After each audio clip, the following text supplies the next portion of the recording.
Have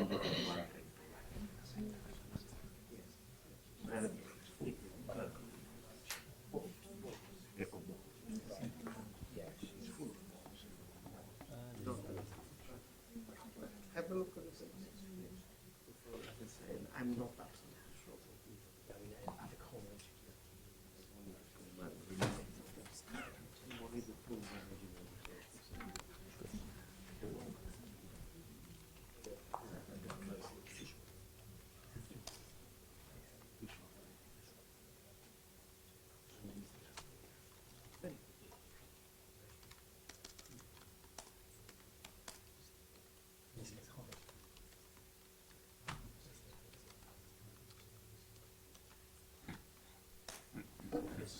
Good.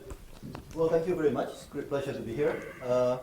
Today I'll be talking about the topic which touches on a few things that previous speakers talked about exponential asymptotics for the primitive equation. You can find the paper actually in my webpage.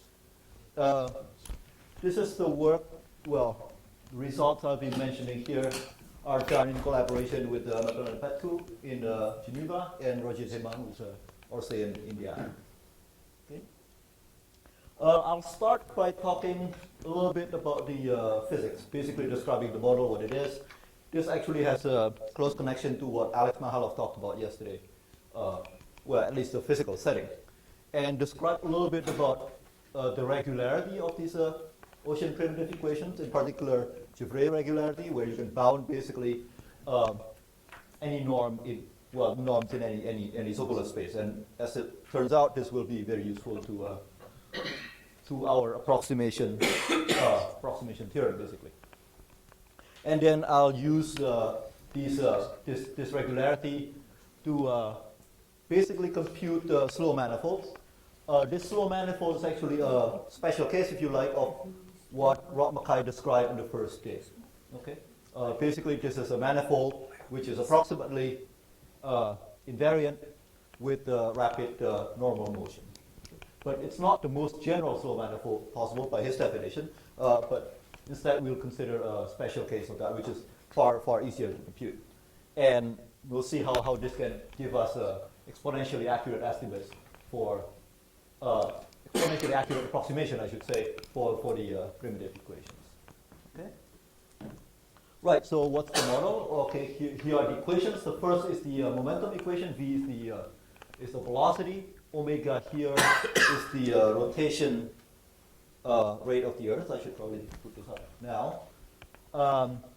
So U, consisting of U, V, W, is the three-dimensional velocity, and then V, U, and V are the velocity in xy direction. And the horizontal velocity don't have the same footing as the vertical velocity because we have the gravity here and the rotation. Okay. The three-dimensional velocity is incompressible, but two-dimensional velocity in general is not. Okay. And you can think of this model as a reduced model, if you like, familiar with the model, as a reduced version of a compressible Navier-Stokes. So start with the compressible Navier-Stokes, where rho here is the density. You put in gravity and impose the hydrostatic constant, which basically gets rid of the vertical momentum equation. And you throw in some rotation over there, and you do some approximation, and you get these ocean primitive equations. Here, mu and nu, well, these are viscous equations, as you can see from the dissipative terms on the right-hand side. And usually the coefficients, well, they can be anything with, as far as the asymptotics is concerned, they can be anything greater than 0. Okay? But usually in practice, these are taken as eddy diffusion coefficients. Right, and I take my forcing to be time independent. I think that's the only assumption so far.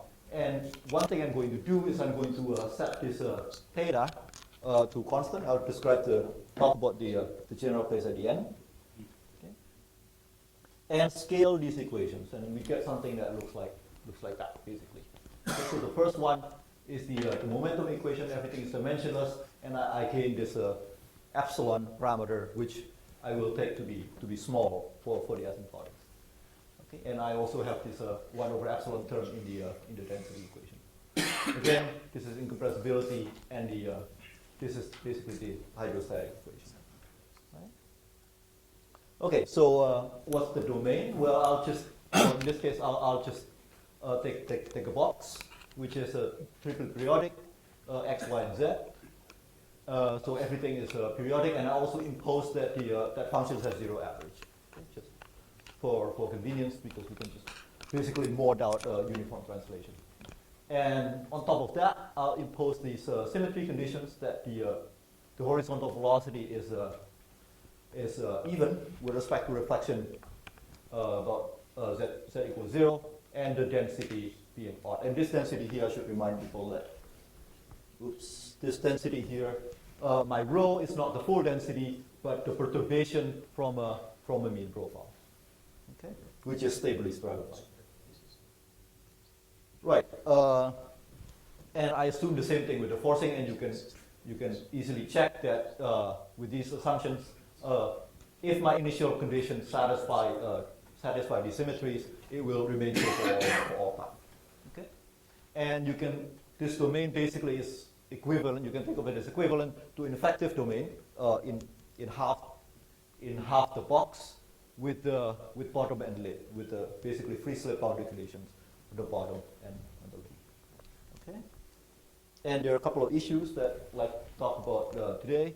One is regularity of these equations, and how one can use that to compute a slow manifold and asymptotic approximation as epsilon tends to 0. Right? Okay, so what we'll start with is just write down this whole set of equation in an abstract form. Let W be my state variable v and rho, consider in some appropriate finite space, and write this set of equations in this schematic form. Okay, so d by dt, and an L naught here is an antisymmetric operator, and B is bilinear. It's a bilinear operator in W, and it satisfies this condition, which will give you conservation of energy, basically, when the forcing and dissipation vanish. Okay, at A, the operator A here, which corresponds to these two terms over there, is coercive, meaning that you have inequality like that. And I also assume that the forcing are time independent rather, sorry. Okay. This equation actually, when you think about the fact that the equations come from compressible Navier-Stokes, one would think that the behavior will be bad. One may have blow up and things like that, but it turns out, fairly recently proved, that one actually has a global regularity for very general initial data. It was proved by a paper first in the paper by Chow and Titi. The preprint, I think, came out 2 years ago, but the publication date is this year. That basically you have one norm for the velocity and for the density. Okay. That this remains finite for all finite time, and then it was extended by Zhu and Petru that one can actually obtain uniform bound for this quantity. So one can get a bound which is depends on the initial data and the forcing, of course, but bound which is uniform in time. Okay. And well, once we have H1 bound, which we do now, one can actually, it's fairly easy. Well, it's turning the crank a little bit. That once you have H1, you can go to any HS. Okay, so you can get any Sobolev norm once you have the first one. And basically, if the forces, as long as the forces allow, we can get basically any regularity in any Sobolev space you want, subject only to the regularity of the forces. And even better, one can get the Gevrey regularity, the regularity in the Gevrey space, just to find this. Well, function belongs to Gevrey space with index sigma if that is without that gradient if that is less than infinity. Okay. basically the result is assuming that on the force, one can show that in terms of Fourier component, this quantity is bounded by a constant, by phi. Okay. And these are for all time as well, aren't they? This is global. Yes, it's global for all time. And yeah, assuming of course that the force is bounded uniformly in time. Well, actually, I'm also assuming that the forces are time independent. Okay. And basically, this implies that the Fourier coefficients wk, each wk decays exponentially in each case. So one has that estimate. Okay. On the well, there are some technicality. Well, technical assumptions that I didn't put in. Definition of function spaces and whatnot. Couple of remarks on this result that if one wants to get Hs for s greater than 1, one cannot have boundaries, because if one has a working bounded domain with the usual viscous boundaries, one will have boundary layers and whatnot, and that will basically kill the high order regularity. Well, one will have it in the interior, but then the problem gets a lot more messy and a lot more things coming in. And this situation is actually similar with the Navier-Stokes equations. In 2 dimensions, one basically has all this, but in 3 dimensions, it's actually been shown. Well, this bit has been shown. Once you have the H1 norm, you can go all the way. But the problem is we don't have the H1 norm for 3D Navier-Stokes. Okay, and well, actually, Alex Mahalov showed yesterday that in the rotating case, one can actually have a global regularity, but that regularity basically depends on your epsilon. And one does not have regularity which is independent of epsilon, which is what one would need here. Okay, so what can we use that for? So we go back to these primitive equations and look at the 1 over epsilon terms. Okay. In a normal situation, this linear operator multiplied by a large constant, 1 over epsilon, will give rise to a rapid oscillation. Okay. And well, what I will do today is actually I'm not going to look at the rapid oscillations, but I will use this operator, which would give rapid oscillation, to show how one can compute a slow manifold and obtain exponentially accurate result, which would not be possible if one did not have that operator. Okay. So one look at these and look at the limit epsilon tending to 0. If one wants to have slow solution, these terms must cancel independently. Okay. So first of all, well, these 2 terms must be at this order epsilon v per. I don't know. Find this. I had this before. So this is a uv, and then the per is basically I rotate this by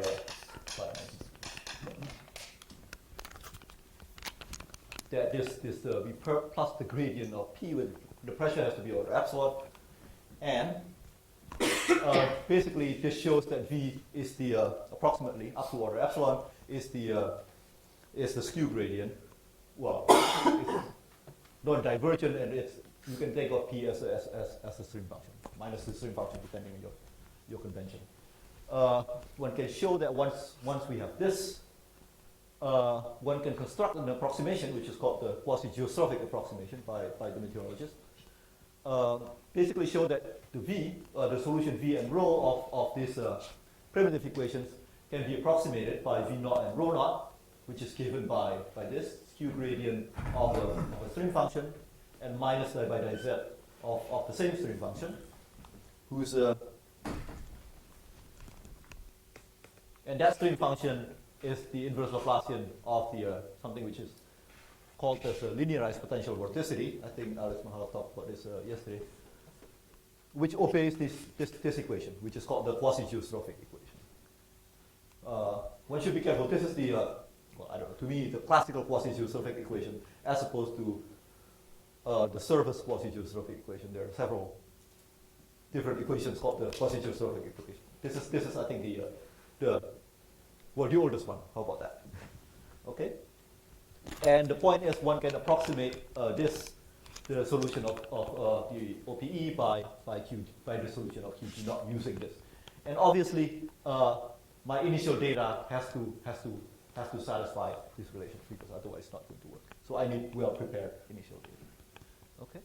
And one point to make is that these are PDEs, and this one is a PDE as well. All right? Okay, so that was just what I just said.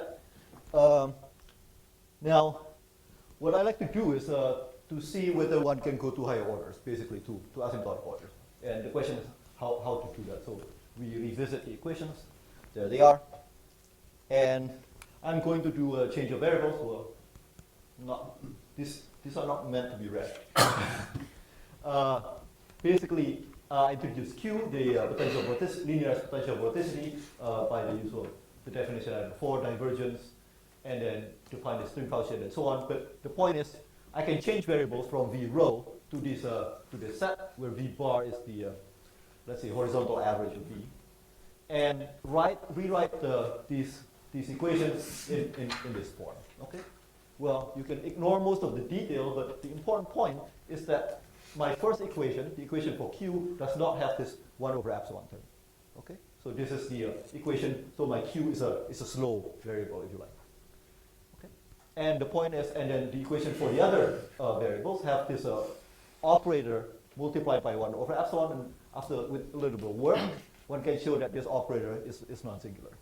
Okay? So that would generate the rapid oscillation, and then you have the whole nonlinear mess. Okay? And the point is, we're not going to work with this well. For the estimates, obviously, one has to turn the crank and work with all that. But just describe this schematically. So I'll write my W, which is V rho, all my variables, if you like, in terms of Y and X, where Y is the slope variable, which is Q over there, and then X is the rest. Okay. Just so that was my primitive equation, symbolic form. And I'm going to write it in this form. Ui dt equals some bilinear term, non-linear term over there, ay plus g, which is time-dependent forcing, and dx dt plus 1 over epsilon lx equals dot. And again, now this operator here, in contrast with that one, this one is now antisymmetric and non-singular. Okay? And as a result, if you just look at that bit of the equation, one learns at first order that x will, in general, oscillate rapidly as epsilon tends to 0. Okay. Right, so we are looking for slow solutions because we are interested in slow manifolds. One easy way to do it is to assume that x is some function of y, or functional. This is, in general, nonlinear operator depending on epsilon. And if you sub this ansatz into that equation, you find that my u will have to satisfy this functional equation. Okay? And the evolution of my slow variable will be given by this one equation. So I reduce these two equations into these two differential equations into a differential equation and algebraic equation. Well, this is, in general, a functional equation for u. And this has to equal 0. Right. So if W is finite dimensional, what one can do is one can find approximate solution to this to the previous equation where this was 0 by iteration. And this is a fairly standard procedure, and people use it in many different fields. Basically, you can find U that satisfies this the second equation up to exponentially small error. Okay? The error will be given by C exponential minus K over epsilon. If that was in finite dimension, that works like that. And the way to do it is you just take the last equation, set that to 0, and iterate. Okay? So UN plus 1 equals blah, blah, blah, blah, and then, but eventually you have to stop because I'm differentiating every time over there, and I lose analyticity. Okay? And well, eventually I have to stop, and the usual place to stop is when your order reaches 1 over epsilon, and that will give me my optimal exponential approximation. Okay, so that works for ODEs, but what happens with PDEs? Well, with PDEs this is more complicated because then this is a functional equation, and that would be appreciate derivatives and nonlinear or acting on nonlinear operators and so on. So one has to find a suitable space to do this. Okay. In general, that's impossible. There are some special cases where one could do it, but not here. Okay. So I need to find a suitable function space to do this iteration. And not only that, once we find my optimal U, I will have to integrate this. I need to find a space where I can integrate that equation. Okay, and this U in general is obtained by this iterative process. It will be something horrible with high derivatives and very very high order. Okay? And that's problematic basically, to say the least. And that's probably impossible in general. And I haven't been able to do it for this model, to do it in a full PDE. So what do we do? Well, we use this trick that I learned from paper by Carsten Matisse, 01, and has since been used, or maybe even before, in many different contexts. Okay, you heard talk by Claudia earlier, and I think Carsten, you might talk about that, similar different applications tomorrow, Friday. Okay, so the trick is to use the fact that my solution is smooth, has this Jabré regularity, to introduce a cutoff wave number. Okay, so I define W less as a finite dimensional truncation at some wave number kappa. Okay, like that, and then W greater to be the rest of the high modes basically. And since my my solution is regular in some Jabré space, meaning that the high modes, this W greater, is the norm of this infinite dimensional variable in some in a Sobolev space S is basically decays exponentially in this kappa. So you can make it by suitable, basically decays exponentially in kappa. So you can make it as small as you like. Okay. And then the nice thing is, of course, my low modes live in a finite dimensional space, and with that I can use the iteration procedure that people use in finite dimension, and compute this U star, and then integrate the resulting model. Okay, so this works because we are working in finite dimension. It's a little bit problematic, of course, because even though I work in finite dimension with this iteration and so on. I have to control the constant just to make sure that the constant doesn't grow too fast in kappa. And then basically you have to choose that kappa, the truncation wave number depending on epsilon, and then you have to choose the iteration when I terminate the iteration also based on epsilon. So you have to pay a little bit. And it turns out that the optimal choice is my kappa scales as 1 over epsilon 1/4, and then the same thing with n star. Okay, so that kappa will be, in general, be, well, 1 over, or a constant there over 1, over epsilon to the 1/4, and then I also terminate my iteration at that order. Time flies. Okay, so what's the result? The result is that the solution of this primitive equation, which is a PDE, can be approximated by solution of a model which I call QG star, that looks like this, okay, where Q tilde, this is an evolution equation for Q tilde, equals that. This less than is just the projection onto the low modes. And where U star and V star are, and rho star over there, are obtained by this iterative procedure. Okay. And of course, my forcing have to satisfy. There is some condition here that I didn't show, which is why I didn't want to call it a theorem, because I don't want to define and state all the assumptions and whatnot. There are some conditions on the forcing you need to for this. Okay. Basically, the point is I can approximate this the solution of this PDE by the solution of this ODE, although the dimension in general will be large and it will scale with epsilon, such that the error is exponentially small. So if V and rho are the solution of these equations, V will differ by V star, which can be worked out from the solution of the second equation, by a term which scales exponentially in epsilon. Okay, and this result is finite, and the same thing with rho. And this result is finite for finite time, basically time scale order 1. So this is the slow time scale of order 1. One has this exponential approximation. And as a corollary, going back to Rokmakai's point in the first lecture, that as a corollary of this,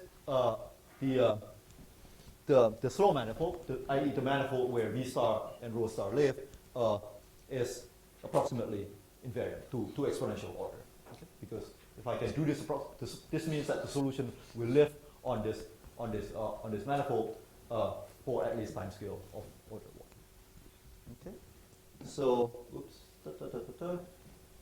So, a couple of remarks. Why do we have this power 1/4 over there instead of e to the minus sigma over epsilon, which people have in the normal finite dimensional systems? This is probably unavoidable for truncations of PDEs. Well, it may be possible to get around it, but it seems that you lose that power. You know, the loss of that power is the price you have to pay for P when you work with one works with PDEs. Jacques Van Ness has an explicit example of a basically very similar system, different boundary conditions and things like that, which gives basically that shows that one cannot do better than e to the minus sigma over epsilon. So you can think of this as a lower bound for the approximation, and then for this particular example, and then the result I just showed you as an upper bound. Okay, and one can think where generically the solution will lie. Another point that one would like to, might like to address that I like to do certainly is what happens in more general domains. Yeah. Remember we had a triply periodic box that some people may object to on ground of realism.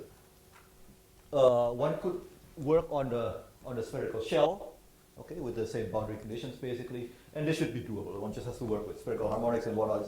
It's a horrible mess, but it's in principle it's doable. I just haven't sorted out through all the mess. But when one has viscous boundary layers, viscous boundary conditions, the use of viscous boundary conditions, one in general would not have a Givre regularity, and one would not have an exponential bound. Right?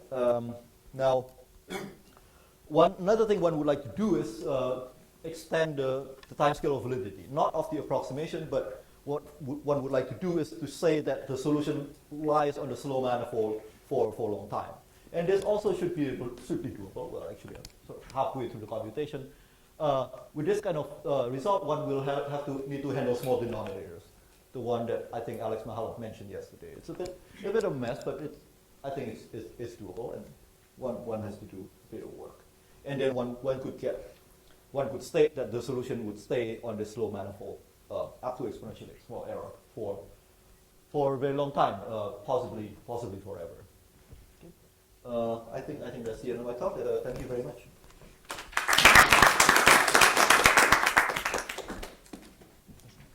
Do you have any questions, comments on this? Please. I see that you propose a finite dimensional model That's right. for partial differential equation. That's right. Then my question is, how do you fit this model? I see you have finite dimensional equation, that's okay. But the parameters u star and v star should be chosen properly. That's right. Yes. Can you formulate the principle of choosing? Basically, they're chosen by this. First of all, the finite dimensional model, the dimension will depend on your epsilon. I understand that. And then the U star and V star basically chosen by, well, I didn't want to sketch all the detail because it's horrible. Using this basically iterative procedure. You use that iterative procedure written. Well, you can check it in the paper. I can't follow actually. You have some clear principle of choosing. I have U star that's right. and U star. That's right. But I have not here the principle. You use some iteration to So construct. it's still a secret for us. You have the principle, but you can't bring this principle, show the principle. No, they're all there in detail. You use an iteration. I have an iteration that you can use to compute U star and rho star. But can you prove that this principle works? Uh, Or it is just observation? No, this is a theorem. It is a theory. It's a theorem, yeah. You can show that it converges and things like that. So. No, I didn't say theorem here because, I didn't want to state all the function spaces and hypotheses and everything. Thank you. Is it possible that you actually have an inertial manifold there? I mean, you have viscosity, right? So Yeah, it's probably there, yeah. But one has to work a little bit harder. Yes, then you need to stay for it. Exactly. Yeah. Do they stable, yes? Sorry. Do they stable these manifolds? I think so, but I haven't worked out all the details They're yet. like attractors. You should have. I think you have an attract. I have to be careful, but I think you do. To give the definition of slow manifold, Slow manifold is a manifold, a submanifold of the full phase space, with the. Oops.